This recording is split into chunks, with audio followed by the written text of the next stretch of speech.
पढ़ाई का बढ़ता हुआ मसला, माशरती इस मसले का हल क्या है?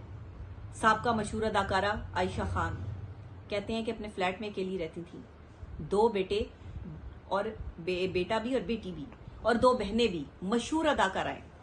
और उनके जो 2 बहनें थीं वो इतनी मसरूफ अपनी जिंदगी में कि कभी बहन को नहीं पूछा। एक बहन की तो डेथ हो गई थी, दूसरी बहन कहाँ थी कुछ कहा नहीं जा सकता। वो 2 बच्चे कहाँ थे, एक बेटा और एक बेटी, जिनकी वो वालदा थी। उन्होंने जो है वो कभी पलटकर जो है वो ने क्यों नहीं देखा। देखिए, मौत एक अटल हकीकत है, मौत आनी ही आनी है। कोई आप, मैं, हम सब इस मौत से नहीं बच सकता। कोई भी, जिस इंसान ने इस दुनिया में कदम रख लिया है उसकी आखिरी मंजिल जो है वो मौत है। मारूफ अदाकारा तन्हा जिंदगी गुजार रही थी, किसी को उनके बारे में कुछ खबर नहीं थी। 7 दिन हो गए लाश को फ्लैट में पड़े हुए।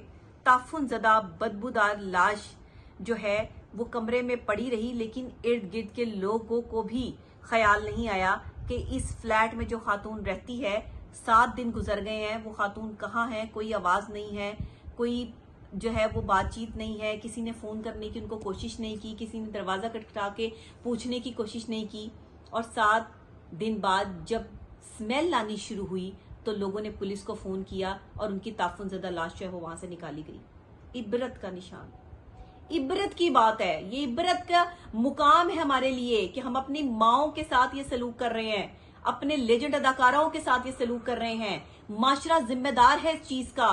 वो बेटा जिम्मेदार है जिसकी वो माँ थी, वो बेटी जिम्मेदार है जिसकी वो माँ थी, वो बहन जिम्मेदार है जिसकी वो बहन थी, वो रिश्तेदार जिम्मेदार है जिनकी वो रिश्तेदार थी, वो सारे फनकार जिम्मेदार हैं जिनके साथ उन्होंने जो है वो काम किया था। मैं और आप जिम्मेदार हैं कि हम किसी की खबरगिरी नहीं रखते, हमें पता नहीं है कि लोग क्या कर रहे हैं, और हम वो इलाके वाले, वो मोहल्ले वाले जो है वो इस चीज के जिम्मेदार हैं जिन्होंने आज तक जाकर जो है वो उस खातून की खबर नहीं ली। हम सब जिम्मेदार हैं। ये कत्ल हम सब पर है। आयशा खान के कत्ल के जिम्मेदार पूरी पाकिस्तानी अवाम है, क्योंकि ये एक आयशा खान की बात नहीं है। ऐसी कई बुजुर्ग हस्तियां न जाने किस तरह अकेले जिंदगी गुजार रही हैं। वो माएं, वो बाप जिनके बेटे बाहर पढ़ने गए हुए हैं या फिर अपनी बीवियों और बच्चों के साथ जो है वो अपनी अय्याशी की जिंदगी गुजार रहे हैं, और माँ बाप को उन्होंने जो है वो या तो अकेले घर में फेंक रखा है, या फिर जो है वो उनको मारपीट करके एक कमरे में बंद कर रखा है, या फिर उनको उठाकर जो है वो फेंक दिया जाता है किसी भी ओल्ड होम में। ये नाफरमान औलादें, ये वो औलादें जिन पर लानत भेजी गई है अल्लाह की तरफ से। और ये कौन बनाता है? ये नाफरमान औलाद कैसे बनती है? ये माँ बाप बनाते हैं। पैम्पर्ड बेबीज, अपने बच्चे की हर बात मान के जब आप उसको इस काबिल कर देते हैं कि माँ और बाप हर हद तक गुजर जाते हैं अपने बच्चे की बात मानने के लिए, तो बच्चा नाफरमान हो जाता है, बच्चा बागी हो जाता है। बच्चे को पता होता है कि वो रो के अपनी बात मनवा सकता है, बच्चे को पता होता है कि वो अपनी बात जो है माँ बाप से कैसे मनवाएगा, इसीलिए वो माँ बाप की इज्जत करना छोड़ देता है। उसे पता होता है कि दुनिया में 2 लोग ऐसे हैं जो उसकी हर बात पर जो है वो लब्बैक कह देंगे। जिस तरह एक इंसान को अल्लाह पे भरोसा होता है कि अल्लाह हमेशा उसकी मदद के लिए जो है वो आएगा, इसी तरह इंसान को अपनी माँ पे भरोसा होता है। लेकिन माँ क्या करती है? अल्लाह तो देखे आजमाता है, अल्लाह तो सख्ती दे के अपने बंदे को निखारता है, मुश्किल टाइम देकर जो है वो उसको निखार के इस तोलता है, फिर उसको सोना बनाता है। लेकिन माँ ऐसा नहीं करती। माँ अपने बच्चे के लिए आसानियां पैदा करती रहती है, बाप अपने बच्चे के लिए आसानियां पैदा करता रहता है। बच्चे औलादें नाफरमान होती हैं, अपने बच्चे लेते हैं, अपनी बीवियां लेते हैं, चले जाते हैं, और फिर वालिदैन की लाशें जो है वो ताफुन ज़दा सड़ती हुई जो है मोहल्ले से, इलाके से जो है वो 15 पे कॉल चलाई जाती है, और पुलिस वाले जो है वो लाशें दफनाते हैं लावारिस समझ के, जिनके वारिस मौजूद हैं। लानत है ऐसी औलादों के ऊपर जो अपने वालिदैन को अकेला छोड़ देते हैं, तड़पने के लिए, सिसकने के लिए, मरने के लिए, जो उनके बुढ़ापे का सहारा नहीं है। मैं सलाम पेश करती हूँ ऐसी औलादों को जो आज भी बुढ़ापे में अपने वालिदैन का सहारा है, जो अपने वालिदैन के लिए जो है वो अपनी आखिरी सांस तक कोशिशें कर रहे हैं। ये वो बच्चे हैं जिनके वालिदैन ने जो है वो उन्हें देखिए, हमारे जमाने में ना जब हम छोटे होते थे, कोई 3G, कोई 4G, कोई 5G नहीं होता था। सिर्फ अब्बा जी होते थे, अम्मा जी होती थी, माँ जी होती थी, बस हमें ये जी का पता है। उस्ताद जी होते थे, कोई जी नहीं 4G, 3G, 5G।